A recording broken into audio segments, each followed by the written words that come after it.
तो इस सेगमेंट के जरिए हम लोग आपको बताते हैं कि कौन से म्यूचुअल फंड्स के जरिए नए एनएफओ की पेशकश की जा रही है। तो आज हम लोग बात कर रहे हैं यहाँ पे दरअसल एचडीएफसी फंड हाउस एचडीएफसी ने शुक्रवार यानी कि आज 7 मार्च को HDFC Nifty top 20 equal weight index fund की शुरुआत करी है। सब्सक्रिप्शन के लिए खुल गया है। ये एक ओपन एंडेड इंडेक्स फंड है जो कि Nifty top 20 equal weight index TRI को ट्रैक करने के लिए डिज़ाइन किया गया है। निवेशक 21 मार्च 2025 तक इस न्यू फंड ऑफर में निवेश कर सकते हैं। फंड हाउस के मुताबिक ये स्कीम एनएफओ के तहत यूनिट आवंटन की तारीख से 5 वर्किंग डे के अंदर कंटिन्यू सेल और रीपर्चेज के लिए फिर से खुलेगी। एचडीएफसी म्यूचुअल फंड के इस न्यू फंड एनएफओ की बात करें तो निवेशक मिनिमम 100 रुपये से निवेश की शुरुआत कर सकते हैं। उसके बाद किसी भी अमाउंट में निवेश कर सकते हैं। इस स्कीम में कोई भी लॉक इन पीरियड नहीं है और ना ही कोई एग्जिट लोड है। इस एनएफओ का जो बेंचमार्क है वो Nifty top 20 equal weight TRI है। तो यहाँ पर आपके सामने स्क्रीन पर सारी जानकारी हम लोग यहाँ पे साझा कर रहे हैं। इस फंड को लेकर आप नोट कर सकते हैं, चाहे तो वीडियो को रिकॉर्ड भी कर सकते हैं, अलग से भी हम लोग इसको एक चंक निकालेंगे तो वो भी आप इसको सेव कर सकते हैं यहाँ पे। अब सवाल सर मेरा आपसे ये है कि ये जो है basically NFO Nifty top 20 equal weight index TRI को ट्रैक करेगा। पहले तो सर इसका मतलब समझाइए हमारे व्यूअर्स को आसान भाषा में कि ये इसका मतलब क्या है। देखिए, ये इंडेक्स फंड है विच मींस के निफ्टी की जो टॉप 20 कंपनीज है मार्केट कैपिटलाइजेशन के हिसाब से, ये उन्हीं 20 कंपनीज में इन्वेस्ट करेंगे और बाजार की जो चाल रहेगी, इसको हर चीज थोड़ा सा सिंपल समझाने के लिए, जैसे 26 मार्च को हम मार्च पास करते हैं तो हर एक जो टुकड़ी होती है वो क्या करती है, कदम ताल करती है, राइट जी। कदम ताल होती है कि सबके कदम मिलने चाहिए, राइट। तो फंड मैनेजर क्या करते हैं, वो अपने फंड में जो ये 20 स्टॉक्स निवेश करेंगे, इसको उसी रेशो में करेंगे जिस रेशो में वो जो स्टॉक्स हैं स्टॉक मार्केट में मार्केट कैप के हिसाब से ट्रेड हो रहे हैं या उनका जो परिस्थिति है। विच मीन्स कि इसको हम ट्रैकिंग एरर भी बोलते हैं कि फंड मैनेजर को ट्रैक करना है कि अगर मान लीजिए अगर रिलायंस जो है वो 12% है और एचडीएफसी 8% है, तो उसको अपने फंड में भी रिलायंस को 12% ही एलोकेट करना होगा और एचडीएफसी को 8% ही करना होगा। मैंने एग्जांपल दिया, वो रेशो सेम नहीं है, बट आई एम सेइंग कि जो रेशो किसी स्टॉक की है मार्केट कैप में, उसी रेशो को फंड मैनेजर ने करना है। तो बेसिकली उनको खाली ये देखना है कि मेरा कदम ताल जो है वो निफ्टी के स्टॉक्स के हिसाब से बराबर है कि नहीं है, उसमें जो कमी है या एरर है वो कम से कम होनी चाहिए। सो इसीलिए हम इसको इंडेक्स फंड बोलते हैं।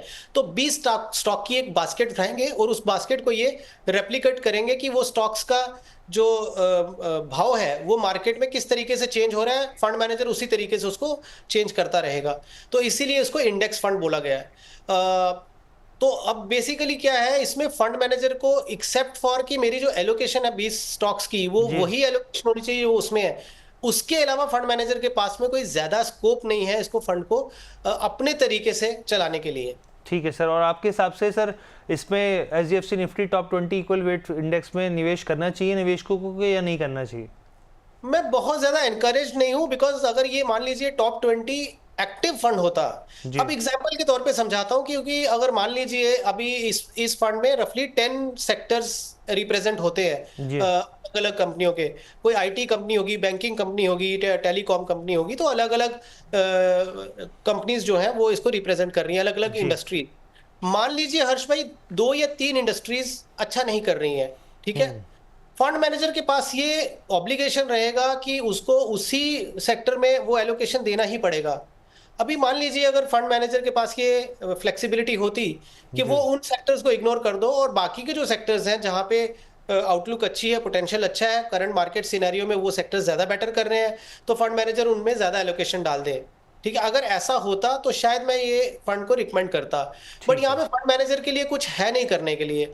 और फिर यदि किसी निवेशक को लेना ही है तो क्यों ना निफ्टी 50 इंडेक्स लिया जाए बनिस्बत खाली निफ्टी 20 इंडेक्स के। बिल्कुल और तीसरा हर्ष भाई, जो ये स्टॉक्स में निवेश हो रहा है, लगभग अगर आप देखेंगे तो जो लोग खुद से भी स्टॉक्स लेते हैं उनके पास में लगभग ये स्टॉक्स होते ही हैं। बिल्कुल, यहाँ पे खास तौर पे जो निवेशक होते हैं निफ्टी टॉप 50 स्टॉक्स की तरफ, तो निफ्टी 50 के स्टॉक्स की तरफ तो फोकस करते हैं, क्योंकि लार्ज कैप को लेके एक मानसिकता उस तरीके से ही रहती है यहाँ पर निवेशकों की, जो समझदार निवेशक यहाँ पर होते हैं। तो ठीक है सर, बहुत बहुत धन्यवाद, आपने अपना कीमती समय निकाला और हर बार की तरह आपने बहुत अच्छे से जानकारी हमारे व्यूअर्स के साथ साझा की। हम आगे भी उम्मीद करते हैं कि आप हमारे साथ जुड़ें और अपनी कीमती जानकारियां हमारे व्यूअर्स के साथ साझा करें। बहुत बहुत धन्यवाद द बोनस प्लेटफॉर्म के साथ जुड़ने के लिए आपका। धन्यवाद हर्ष भाई, pleasure is mine. Same here sir, same here.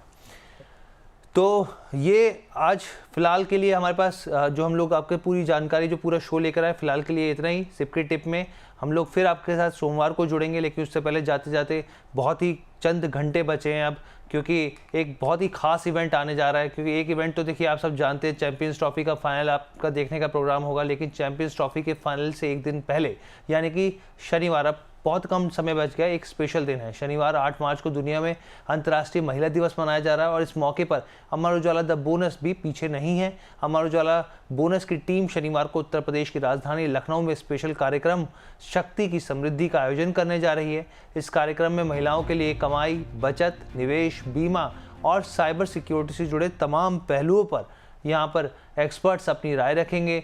Show की मुख्य अतिथि के तौर पर केंद्रीय मंत्री अनुप्रिया पटेल, उत्तर प्रदेश सरकार में मंत्री बेबी रानी मौर्य और साथ ही रजनी तिवारी जी भी विशेष अतिथि के तौर पर शिरकत करेंगे। तो शनिवार को आप अमर उजाला द बोनस के YouTube चैनल के जरिए इस कार्यक्रम में सीधे तौर पर जुड़ सकते हैं। तो फिलहाल के लिए आप हमें इजाज़त दीजिए। कैसी लगी आपको पेशकश कमेंट करके ज़रूर बताइएगा और हमारा व्हाट्सएप नंबर भी हम लोग आपको बता चुके हैं, उस पर आप भेजिए अपने सवाल। फिलहाल के लिए धन्यवाद।